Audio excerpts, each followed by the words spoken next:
आज हम लोग 12वीं कक्षा के 100 अंक हिंदी का एक नया टॉपिक शुरू करने चल रहे हैं। नाम होगा बातचीत।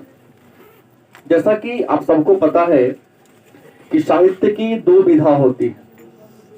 अध्ययन की सुविधा के दृष्टिकोण से साहित्य को दो वर्गों में बांटा गया है। एक का नाम होता है गद्य और दूसरे का नाम होता है पद्य। कहानी और कहानी जैसा जो भी रचना होते हैं, कहानी और कहानी की तरह, चाहे उपन्यास हो, नाटक हो, एकांकी हो, काव्य हो, महाकाव्य हो, निबंध हो, ललित निबंध हो, इस सबको गद्य की श्रेणी में रखा गया है। और जो भी कविता हो या गीत हो या अन्य जो भी रचना हो, जो गेय हो, जिसको गाया जा सके, उसको हम पद की श्रेणी में रखते हैं। तो आपके 100 अंक में हिंदी का जो भी पद था, उन सारे पद को हम लोगों ने पढ़ लिया है। राइट, बच गया मेरा गद। हालांकि इसको भी पहले हम लोगों ने पढ़ा है, एक बार लॉकडाउन के दरमियान हम लोगों ने पढ़ा था। क्योंकि सिलेबस खत्म है तो एक बार एक दिन गैप करके इसको हम लोग पढ़ लेते हैं। तो आज हम लोग पढ़ेंगे हिंदी 100 अंक के गद्य खंड का पहले का चैप्टर, जिसका नाम होगा बातचीत। और बातचीत साहित्य की निबंध है। कौन सी विधा है? निबंध है। मतलब बातचीत जो शीर्षक है यह निबंध है और इसके लेखक बालकृष्ण भट्ट है। बातचीत शीर्षक निबंध के लेखक बालकृष्ण भट्ट है। ये जो बालकृष्ण भट्ट है एक बहुत बड़े गद्यकार, लेखक और पत्रकार थे। यह आधुनिक काल के कवि हैं। इनका जन्म 23 जून 1844 ईस्वी को 23 जून 1844 ईस्वी को उत्तर प्रदेश के प्रयाग में हुआ था। प्रयाग को पहले इलाहाबाद कहा जाता था, लेकिन इलाहाबाद का वास्तविक नाम, रियल नाम, प्राचीन नाम प्रयाग ही है। तो बालकृष्ण भट्ट का जन्म 23 जून 1844 ईस्वी को उत्तर प्रदेश के इलाहाबाद या प्रयागराज में हुआ था। इनकी मृत्यु 20 जुलाई 1919 ईस्वी को हुई थी। 1914 ईस्वी, सॉरी, 20 जुलाई 1914 ईस्वी को बालकृष्ण भट्ट का मृत्यु हुआ था। इनके पिता का नाम बेनी प्रसाद भट्ट और माता का नाम था पार्वती बाई। पिता का नाम बेनी प्रसाद भट्ट और माता का नाम था पार्वती बाई। इन्होंने शिक्षा पूरी करने के बाद एक शिक्षक के रूप में अपने जीवन की शुरुआत किया था। मतलब बालकृष्ण भट्ट जब शिक्षा पूरा कर लिए, पढ़ लिख लिए, एक शिक्षक बने। क्या बने? शिक्षक। और शिक्षक के रूप में इन्होंने अपने जीवन की क्या किया था? शुरुआत किया था। और इन्होंने संस्कृत विषय के शिक्षक के रूप में काम किया। लेकिन ये बड़े उग्र स्वभाव के थे।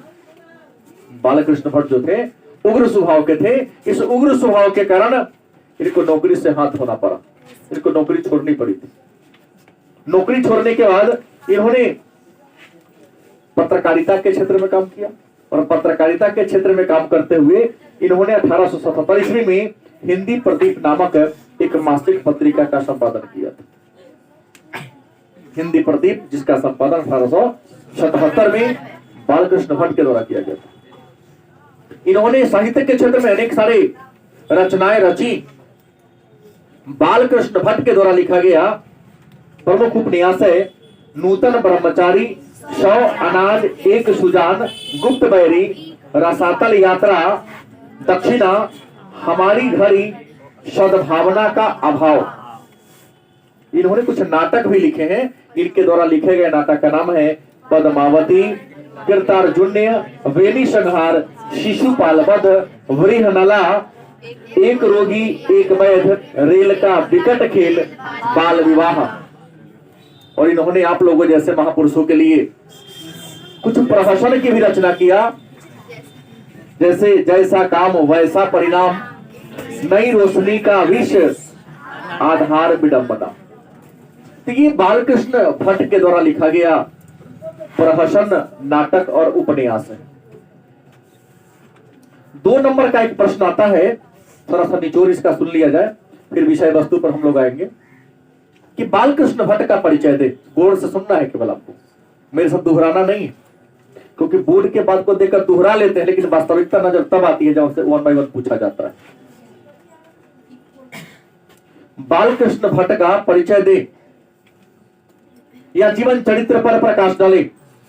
आप लिखेंगे बालकृष्ण भट्ट हिंदी साहित्य के आधुनिक काल के एक महान गद्यकार, निबंधकार, नाटककार और उपन्यासकार हैं। इनका जन्म 23 जून 1844 ईस्वी को उत्तर प्रदेश के प्रयागराज में हुआ था और इनकी मृत्यु 20 जुलाई 1914 ईस्वी को हो गई थी। इनके पिता का नाम बेनी प्रसाद भट्ट और माता का नाम पार्वती बाई थी। शिक्षा पूरा करने के बाद इन्होंने अपने जीवन की शुरुआत एक शिक्षक के रूप में किया था और इन्होंने संस्कृत विषय के शिक्षक के रूप में अपने जीविका की शुरुआत किया। लेकिन ये बड़े ही उग्र स्वभाव के थे। इनके उग्र स्वभाव के कारण इन्हें शिक्षक की नौकरी छोड़नी पड़ी। शिक्षक की नौकरी को छोड़ने के बाद बालकृष्ण भट्ट पत्रकारिता के क्षेत्र में आगे बढ़े और पत्रकारिता के क्षेत्र में काम करते हुए इन्होंने 1877 ईस्वी में हिंदी प्रदीप नामक पत्रिका का संपादन किया। इन्होंने साहित्य के क्षेत्र में अनेक सारे रचनाएं रची। बालकृष्ण भट्ट ने कई उपन्यास लिखे जिनमें प्रमुख है नूतन ब्रह्मचारी, 100 अनाज एक सुजान, गुप्त बैरी, रसातल यात्रा, दक्षिणा, हमारी घड़ी, सद्भावना का अभाव। इन्होंने कुछ नाटक भी लिखे। इनका द्वारा लिखा गया जो प्रमुख नाटक है पद्मावती, कृतार्जुन्य, वेणी संहार, शिशुपालवध, वृहनला, एक रोगी एक वैध, रेल का विकट खेल, बाल विवाह। इनके द्वारा लिखा गया प्रमुख प्रहसन जैसा काम वैसा परिणाम, नई रोशनी का विष और आधार विडंबना। और इन्होंने एक निबंध भी लिखा, ललित निबंध, जिसके बारे में आज हम लोग चर्चा करेंगे, जिसका नाम है बातचीत। तो आइए शुरू करते हैं। बातचीत क्या है? बातचीत तो बातचीत बालकृष्ण भट्ट के द्वारा लिखा गया एक निबंध है। बातचीत बालकृष्ण भट्ट के द्वारा लिखा गया एक निबंध है। इस निबंध में बालकृष्ण भट्ट ने बातचीत और बातचीत का महत्व और बातचीत के तरीका के बारे में उल्लेख किया है। बातचीत शीर्षक निबंध में इन्होंने बातचीत के महत्व, बातचीत का उद्देश्य, बातचीत का तरीका और किस उम्र के लोग किस प्रकार का बात करते हैं और इंसान के लाइफ में, इंसान के जीवन में बातचीत का क्या महत्व है, इस बात पर इन्होंने प्रकाश डालने का काम किया है। कवि कहते हैं, बालकृष्ण भट्ट कहते हैं कि इंसान को परमात्मा ने, मानव को परमात्मा ने बहुत सारी चीजें दिया है। जीवन को सुख सुविधा से परिपूर्ण बनाने के लिए, जीवन को खुशहाल करने के लिए ईश्वर ने इंसान को अनेक सारी वस्तुएं दी हैं, अनेक सारे भौतिक वस्तु दिया, लेकिन उन सब में अगर ज्यादा कोई महत्वपूर्ण दिया है तो वाक्य शक्ति दिया है, बोलने की शक्ति। वाक्य शक्ति मतलब बोलने की शक्ति दिया है। क्योंकि संसार के अन्य प्राणियों से अगर सबसे श्रेष्ठ कोई प्राणी है तो वह प्राणी कौन है? मनुष्य। क्योंकि मनुष्य के पास क्या है? वाक्य शक्ति है, बोलने की शक्ति है। कवि लिखते हैं कि यदि प्रकृति, परमात्मा वाक्य शक्ति नहीं दिया होता, बोलने की शक्ति इंसान को नहीं दिया होता, तो दुनिया, इंसान गूंगा होता, इंसान लुंज पुंज होता। उसे जानवर की तरह किसी कोण में रख दो, उससे सुख और दुख की कोई अनुभूति होती भी तो अपने वेदनाओं को या अपनी प्रसन्नता को व्यक्त नहीं कर पाता। अब अवाक होकर चुपचाप बैठा रहता नवजात शिशु की तरह, यह एक मरणासन की अवस्था में पहुंचे वृद्ध व्यक्ति की तरह, या भाषाहीन पशु की तरह। कष्ट होता है, दर्द होता है, लेकिन कह नहीं कह पाता है कि हमारे बॉडी के किस अंग में मुझे तकलीफ है। हमें ठंडी लग रही है, बोलेगा, लेकिन बोलकर ये नहीं कह पाएगा कि हमें भूख लगी है या हमें प्यास लगी है, पानी पी लो। क्या कह पाता है? तो दुनिया गूंगी होती, लुंज पुंज होता। बातचीत के अनेक सारे फायदे भी, कभी कहते हैं बातचीत के बहुत फायदा है। कब कहो कि सर बातचीत का फायदा क्या है, तो मैं बोल रहा हूं, हमारे अंदर भी आत्मगौरव की भावना विकसित हो रही है, और सुनने वाले को भी, जो मैं स्पीच दे रहा हूं, मैं जो बोल रहा हूं, सुनने वाले के मन में भी जोश पैदा होता है। सुनने से, बोलने वाले में तो जोश पैदा होता ही है, लेकिन जो बात को सुन रहा है, सुनने वाले के मन में भी क्या पैदा होता है? जोश पैदा होता है। कभी आप लिखते हैं कि बातचीत का मानव के जीवन में बड़ा महत्वपूर्ण स्थान है। बातचीत का, वार्तालाप का इंसान के जीवन में बड़ा महत्वपूर्ण स्थान है। मन में होगा कि क्या महत्व है बातचीत का, तो कभी आगे लिखते हैं कि बातचीत का यह महत्व है कि बातचीत के जरिए इंसान क्या करता है, अपने मन के अंदर जो तकलीफ है, दर्द है, कष्ट है, कुंठा है, अवसाद है, उससे क्या करता है? दूसरों के सामने व्यक्त करता है। मैंने बातचीत के जरिए इंसान के मन का जो मवाद है, जो धुआं है, यहां मवाद धुआं का सेंस लिया, दुख, तकलीफ, कष्ट, कुंठा, ईर्ष्या, द्वेष, घृणा, सही, उसको बाहर निकाल देता है। और जैसे ही आपके मन से जो कष्ट होगा, कुंठा होगा, द्वंद्व होगा, बाहर निकल जाएगा, आपका मन हौला हो जाएगा, आप प्रसन्न चित्त हो जाओगे। सही। तो बातचीत के जरिए मवाद या धुआं क्या होता है? बाहर निकल जाता है। और जब मवाद और धुआं भाप बनकर बाहर निकल जाता है, तो आदमी का हृदय, चित्त मन हृदय मन हल्का हो जाता है और व्यक्ति परम आनंद की प्राप्ति करता है। तो बातचीत का हमारे लाइफ में बड़ा महत्वपूर्ण स्थान है। कभी आगे लिखते हैं, लेकिन एक बुरी बात भी है कि जिससे बातचीत की लत लग जाए। जैसे आप हमारे महापुरुष लोग हैं, अगर आज हमारे स्वतंत्रता सेनानी की आत्माएं कहीं से ब्रह्मांड में भटक रही होगी, तो तकलीफ में होंगे, दोबारा आत्महत्या करने का प्रयास कर रहे होंगे। इस कुपात्र लोगों के लिए क्या हम लोगों ने देश को आजाद कराया? अंग्रेजों से लड़ा।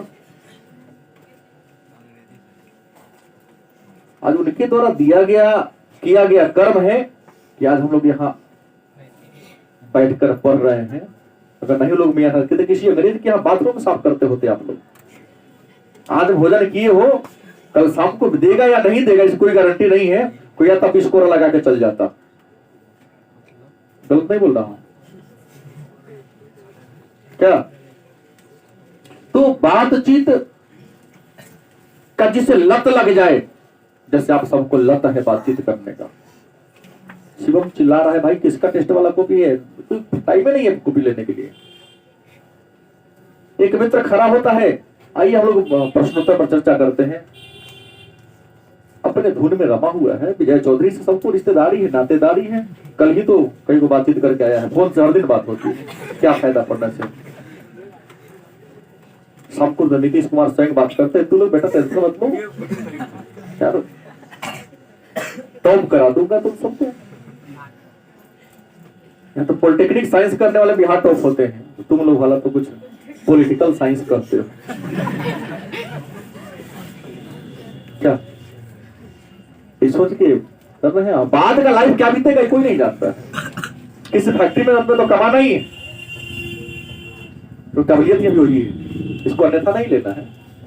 माननीय प्रधानमंत्री ने कहा कि हम बेरोजगार हैं, तो क्या है? तो बीए पास है, ठेला चलाने आता तन्ना, रिक्शा चलाने आता तन्ना, पकौड़ी छाने तन्ना, तो पता कि तुम बेरोजगार, तो कुछ आता है रोजगार तुम क्यों दे? तुम्हें काबिलियत है नहीं है तो रोजगार तुमको नहीं मिलेगा। जिसमें काबिलियत उसको हर दिन रोजगार मिल रहा है। गलत कि सही? तो प्रश्नों ने कहा कि जिसे बातचीत की लत लग जाए वह इंसान तो खाना पीना को छोड़कर ही बतियाता है घंटों।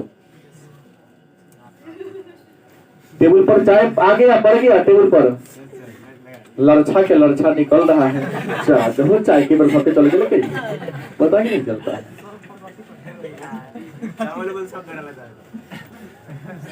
छात्रों की बात कर ले, कुकर में सीटी पर सीटी दे रहा है, सीटी पर सीटी दे रहा है, चावल जल के स्वाहा महक, अरे कोई कर महक थी कभी नहीं देखा, तो हम ही कुकर में चढ़ा गया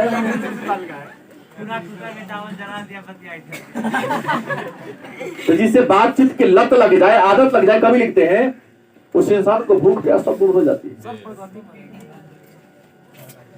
रॉबिन्स क्रूसो का नाम आप लोगों ने सुना होगा, जिन्होंने 16 वर्षों तक इंसान का चेहरा नहीं देखा था।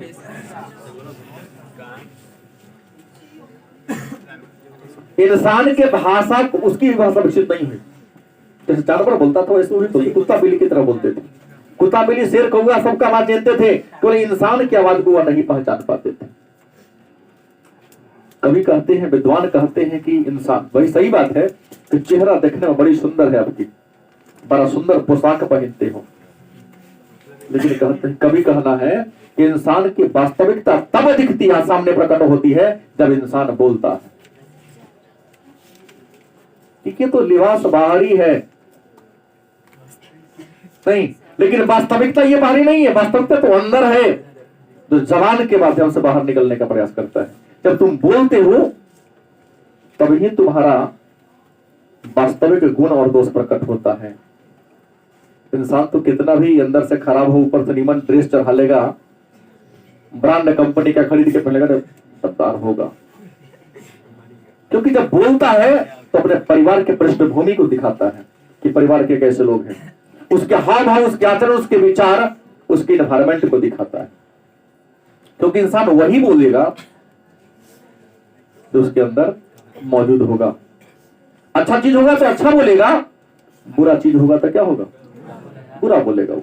तो इंसान का गुण और दोष कब प्रकट होता है, जब इंसान बोलता है। जब तक बोलेगा नहीं, कुछ कहेगा नहीं, तब तक उसका गुण और दोष प्रकट नहीं होगा। जॉन बेंसन विद्वान है, एक बहुत बड़े दार्शनिक थे, जिन्होंने कहा कि इंसान का वास्तविक साक्षात्कार, इंटरव्यू बोलने से होता है। अब देखते हो जो भी बड़े बड़े एग्जाम होता है, चाहे यूपीएससी हो या बीपीएससी हो, उस परीक्षा में पीटी हो जाता है, मुख्य परीक्षा में पास कर जाते हो तो आपसे इंटरव्यू लिया जाता है। इंटरव्यू में आपके ज्ञान का टेस्ट नहीं होता है, ये भ्रम में नहीं रहना। वहां जाएंगे तो हमसे इतिहास से प्रश्न करेगा, भूगोल से प्रश्न करेगा, विज्ञान से प्रश्न करेगा नहीं, कि तुम जिस पद के लायक सिलेक्ट हो रहे हो, अंतिम लाइन में पहुंच गए, अंतिम सीढ़ी तक पहुंच गए हो, क्या उस पद के लायक तुम्हारा व्यक्तित्व है कि नहीं? क्या तुम्हारा सोच उस पद के अनुसार है या नहीं, ये टेस्ट लिया जाता है वहां। इसलिए जॉन बेंसन ने लिखा कि इंसान का वास्तविक साक्षात्कार से ही होता है, क्योंकि वो हमसे बात करता है और बात में जांच लेता है कि आदमी एसपी बनने के लायक है कि नहीं, डीएम बनने के लायक है कि नहीं, राजस्व कर्मचारी बनने के लायक है कि नहीं। नहीं तो आपको चुन लिया जाएगा, जाकर देश की प्रतिष्ठा को धूमिल करके आ जाओगे। सबका रिजल्ट आएगा, तुम कितनों में से नंबर, सब चीज ठीक ठाक रहेगा, इंटरव्यू तुम्हारा ठीक से नहीं गया, अच्छा से उन लोगों से बात नहीं किया, अच्छा बिहेवियर पर प्रदर्शित नहीं किया, हम तब डीएम बन गए कि नहीं, इंटरव्यू में कुछ हो बोल भाई, करेगा ट्राई अगेन, पुनः प्रयास करें। गलत कि सही? एडिसन का कहना है, चार्ल्स एडिसन एक बहुत बड़े विद्वान है, साहित्य के, उन्होंने कहा कि वास्तविक बातचीत केवल दो व्यक्ति के बीच होती है। एडिसन महोदय ने लिखा कि वास्तविक बातचीत केवल दो व्यक्ति के बीच होती है, क्योंकि जब दो इंसान मिलेंगे तो अपने हृदय की बात रखेंगे। तू जानता है कि हम ही दो हैं, तीसरा कोई सुन नहीं रहा। वास्तविक बातचीत केवल दो व्यक्ति के बीच होती है, दो व्यक्ति के साथ होती है। इस बात को किसने रखा? एडिसन ने कहा। कोई एडिसन नहीं लिखते कि जैसे तीसरा का टपका उस समय घुसा, ये विपत्तिया राशि घुस गया तो त्रिकोण बन गया। वो बातचीत का महत्व खत्म हो गया, क्योंकि हम दोनों दो आदमी जब बतियाएगा तो मैं बोलूंगा वो सुनेगा, जब वो बोलेगा तो वो बोलेगा और मैं क्या करूंगा, अरे से तीसरा कहेगा। तो दाल भात में मुसलचंद उन जब टपकेगा। जैसे कपड़ा को गीला करके तान दो, पानी जैसे गिरता है उसी तरह वो टपकेगा बीच बीच में। तो बातचीत का जो मजा होता है वो किरकिरा हो जाता है, समाप्त हो जाता है। टॉपिक चेंज होता है। कहते जब चार व्यक्ति की बात होती है, कितने व्यक्ति के बीच, चार लोग यदि लगे आपस में बतियाने तो बिना टूक के बात होता है, तब तकलीफ की बात होती है, बिना सिर पैर के बात होता है। वो कुछ बोलेगा, हम पटना पर चर्चा कर रहे हैं, पहुंचेगा कलकत्ता पे कलकत्ता में ये था यार, मैं पटना पर तो कलकत्ता, मुद्दा ही चेंज हो जाता है, बिना तुक के बात होगा। अब कहीं कहता है 4 से अधिक लोग हो गया तो बात नहीं राम रमौल होता है। कभी कहते हैं 4 व्यक्ति आ गया तो बिना तुक के बात होगा, लेकिन 4 से अधिक लोग ज्यादा हो गया तो हमारे बालकृष्ण भट्ट महोदय लिखते हैं कि वह राम रमौल होगा, कोनो बातें नहीं होगा रियल में। बात बुझ गए? वहां पर केवल क्या होगी, फॉर्मेलिटी होती है। क्या होती है? फॉर्मेलिटी होती है। बात करते हैं उम्र की, कभी नहीं देखा देखा उम्र पर भी देखा जाए, कभी नहीं सर्च किया, रिसर्च किया। बूढ़े लोगों के बारे में कहा इन्होंने कि बूढ़े लोग जब बतियाते हैं तो जमाना की शिकायत बतियाते हैं। क्या जमाना था, हम लोग थे कि बाबूजी के सामने खड़ा नहीं होते थे। आज का युग आ गया है, बाप के सामने बेटा शराब पीता है, खैनी खाता है, सिगरेट पीता है, वेट नहीं करता है। सही मैंने वृद्ध लोग, बूढ़े लोग जब बतियाएंगे तो जमाना की शिकायत के बारे में चर्चा करेगी। तो ठीक बात शिकायत है, एक सच बोलेंगे 4 झूठ। छोटे अपने जमाने में वो क्या थे तो क्या कहेंगे, अपनी हाँ अच्छाई को रखेंगे, गलत कि सही। हाँ अपने जो बढ़ चढ़ के वो भी किए थे अपनी युवावस्था में, इन्होंने तो ऐसे थे ही नहीं भाई। बहुत बहुत नम्र स्वभाव के, पढ़ने में तो कभी से क्लास में कभी तो सेकंड आए ही नहीं, भले पढ़ा लिखा हो चाहे ना। क्या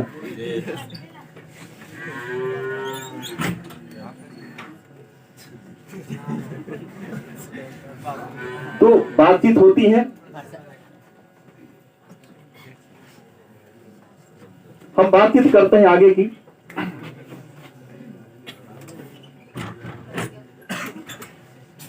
मतलब हमेशा वृद्ध लोग अगर बतियाते हैं, बातचीत करते हैं तो नौजवान की शिकायत बतियाएंगे। आप लोगों का जैसे हम भी बतियाते हैं हम लोगों का शिकायत। अब पिछली 17 जनवरी से शुरू हुआ था, आज तक कोई लड़का ये नहीं कहो कि सर जी कोनो दिन क्लास में एक आध चार्ज नहीं किए। खाली गलती ये दिखाई देता है तुम लोगों में, सही कुछ दिखता ही नहीं। अब क्या पता आंख खराब है, मेरा विचार खराब है, हमको पता नहीं है, लेकिन सही नहीं दिखता है, खाली गलती दिखता है। वाल्मीकि चेला है, नाम रख दिया कि बुढ़ऊ बतियाते हैं ऐसे। बेचारा गायब है कई दिनों से। बात करते दोस्त सहेली की।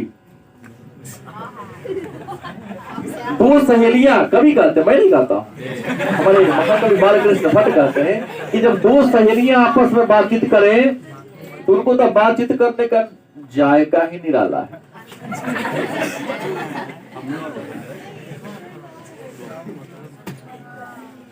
पॉपकॉर्न खाए हो कब?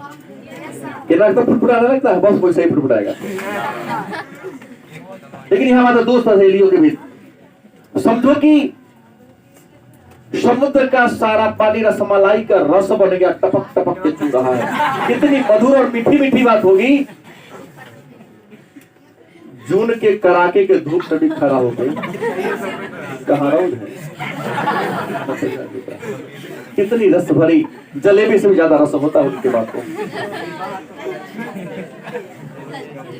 उसके स्वाद का व्याख्यान करना संभव कभी कहते मेरे बस की बात नहीं हो सकता, कहीं आप लोग तो उससे ज्यादा विद्वान हैं, आप लोग कर ले। तो बूढ़ी की बात कर लेते, दादी की बात कर ले। अगर दो बूढ़ी आपस में मिल जाए तो खाली अपना बहू बेटी के सिखाई। क्या समय था, हम लोगों के समय एक समय था कि अपने सासू जी का चरण, सुबह उठते हैं चरण स्पर्श करते थे, रात्रि में तेल लगा लगा के मालिश की, माता जी विश्राम करने जाओ कहा जाओ। अब तो क्या है, उठती ही 9 बजे।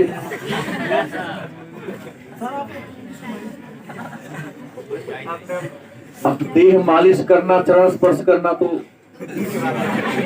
बात ही अलग है। तो ये दो जो बूढ़ी जो लोग होती हैं बातचीत करती हैं, तो ये अपने बहू बेटी का जो गिला शिकवा होता है एक दूसरे के, हमारा ऐसा है कि कहीं हम तो ऐसा क्या करे, अब जैसे तैसे उसको झेलना है। आगे अपन बैल में रखा हो गई तो झेलनी के होते। बात करते हैं ये हमारे नौजवानों की, करना तो पड़ेगा, है निर्लज लोग इस टोला में बैठे। लड़कों की बातचीत करने का तरीका ही अलग है। जब लड़के लोग आपस में बातचीत करेंगे तो कितना फेंकते हैं, कभी कभी एक हिसाब में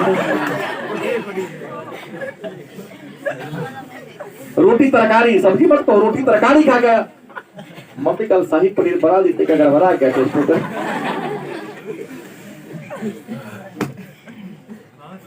चावल और सोयाबीन के सूखल तरकारी खा के आएगा, तो क्या खाया था सर? रात तो चावल और शाही पनीर, मटर पनीर बना था, चिकन बना था, मटन बना था। ये लोग कई गुना बात को लमरा लमरा के चढ़ा चढ़ा के बोलेगा, अपने औकात को कई गुना। कल हमको स्कॉर्पियो खरीदा है, कल तो हमने फॉर्च्यूनर खरीदा है।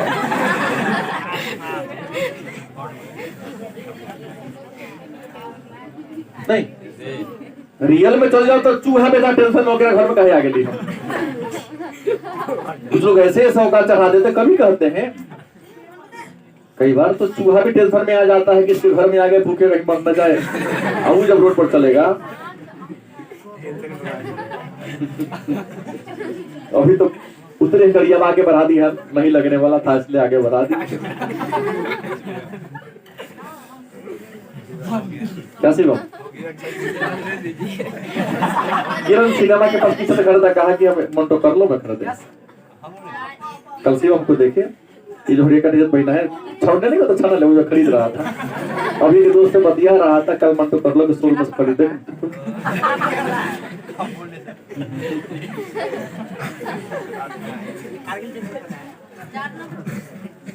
अशिक्षित मूर्ख की बात करते हैं कभी कि मूर्ख बती आएगा तो बत कही नहीं लत कही होता, बात नहीं बत कही होता है वो। क्योंकि मूर्ख अनपढ़ लोग अपने बात को प्रमाणित करने का प्रयास करेगा, जो मैं बोल रहा हूँ वही सही है, को हम दूसरे रास्ते जो हम तो वही सही है, तू जो कहता है सरासर गलत है। ऐसी अपने बात को सिद्ध करने में केवल लाठी उठो, जूता चप्पल सब निकल जाता है। तो हाँ, बात नहीं, कभी कहते मूर्खों में बत कही होता है।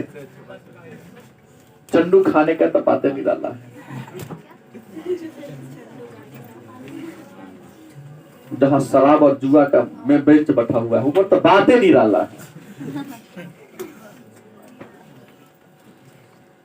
बाइक पर बाइक चल रहा है, पत्ता पर पत्ता भजा रहा है। कल एमपी साहब का फोन आया था, टाइम ही नहीं मिला मिलने के लिए।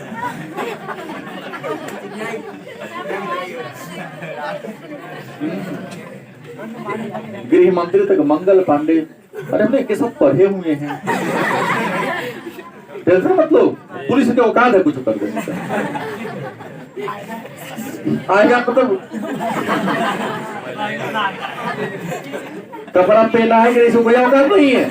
लेकिन जब चंडू खाने में जाए, मतलब जहां भी शराब का खाना बैठ जाए या जुएरी जहां बैठ जाए, वहां तो राष्ट्रपति को अपना सब कमजोर सिद्ध करता है, या इससे प्रमाणित करेगा कि राष्ट्रपति का जोड़े लंगोटिया यार हो कि हम जे कहते हैं वही कहोगे, डिजिटल भाषण में देवे करते हैं। ये चंडू खाने के हिसाब से बात करना। लेकिन कभी कहते हैं कि रियल में अगर बातचीत करने का तरीका, हुनर है किसी के पास, तो यूरोप के लोगों के पास है। और यूरोप के लोगों में बातचीत करने का जो हुनर है उसको आर्ट ऑफ कन्वर्सेशन कहते हैं। क्या कहते हैं, आर्ट ऑफ कन्वर्सेशन कहते हैं। बात करता हूँ अब हम लोग जैसे शुष्क पंडितों की, बड़े कम पढ़ल लिखल है हम लोग। आप लोग जैसे विद्वान की बात नहीं हो रही, मैं अपने जैसे लोगों की बात कर रहा हूँ। कम पढ़े लिखो पंडित, मतलब शुष्क पंडित कहते हैं कभी। ये जिसको शास्त्रार्थ कहते हैं, इस बात पर जितने महापुरुष विद्वान शुष्क पंडित लोग हैं, लोग कहते हैं शास्त्रार्थ का। शास्त्रार्थ नहीं, ये मुर्गा पकड़ के लड़ाई लड़ते। किताब रियल में पढ़ ले नहीं होगा, ये होगा गारंटी लेते, किताब फाड़ देंगे कहीं ना होगा। विद्वान ऐसे कोई बात नहीं करते, गलती नहीं बोल रहा हूँ। वो क्या पढ़ेगा जिसकी औकात है मेरे सामने खड़ा होने के नहीं, तो मैं क्या बोलेगा मेरे साथ, बोलते हैं लोग। हाँ, ज्ञान कम बात बेसी। तो शुष्क पंडित वाले कम अलग, अधगर गगरी छलकत जाए। कम पढ़े लिखे लोग शास्त्रार्थ नहीं करते हैं, मुर्गा पकड़ की लड़ाई लड़ते हैं। ये के बाद पूरा होने दिया, नहीं चढ़ जाएगा, ये ना होगा, मैं सिद्ध करके तुमको दिखा दूंगा। हो बे करेगा ना, तो ना होगा। देखा किताब तो तू देखा किताब, रियल में दोनों विद्वान नहीं है। अंतिम हम लेके आते हैं, बातचीत को विराम पर लाते हैं। कहते हैं कभी कि बातचीत की उम्र को ख्याल देखा जाए तो 25 वर्ष से नीचे और 25 वर्ष से ऊपर जाओ। तो 25 वर्ष के नीचे जैसे आप सारे बच्चे हैं, तो आप लोगों के बात सारगर्भित नहीं होता है। किसी मुद्दे पर, अपने भविष्य पर, अपने जीवन पर, अपने जीवन के पक्ष और विपक्ष पर चर्चा आप लोग नहीं करते हो। लेकिन जैसे ही तुम्हारा उम्र 25 साल से ऊपर होगा, तकलीफ होगा कि क्या हम लोगों ने अपना बचपन, सब तो इतना कहते थे, बाबूजी तो इतना कहते, लेकिन ध्यान दिए यूं ही कमा दिए। तो 25 साल से ऊपर जो लोग बातें आएंगे वह सारगर्भित बात होगी, मुद्दे की बात होगी, तर्कपूर्ण बात होगी। अब 25 साल से नीचे के लोग जो नौजवान बतियाते हैं बिना किसी सिर पैर का बात है। फिल्म देख आया, हम पढ़ा रहे, कोई बात नहीं, दोस्त काल के तो वो ये चला पूरा एक्शन के साथ ही हम मुझे कह देते। हाँ।